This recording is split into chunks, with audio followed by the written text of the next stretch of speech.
L'amore unisce le coppie.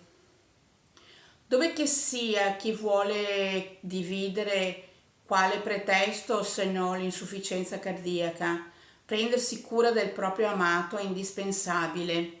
Chi che sia se non colei che voglia fare il dottore.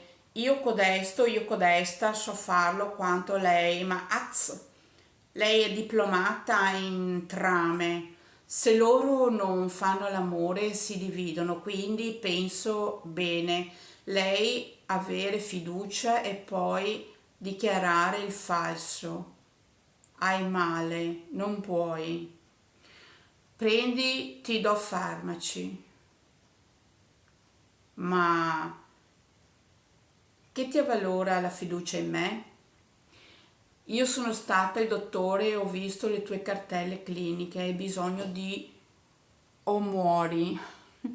Ti curo io, mi prendo cura di te, non fare l'amore mi raccomando, perché io ti amo e non ti voglio morto. Poi ti curerò io e ti porterò a fare l'amore. Un dottore.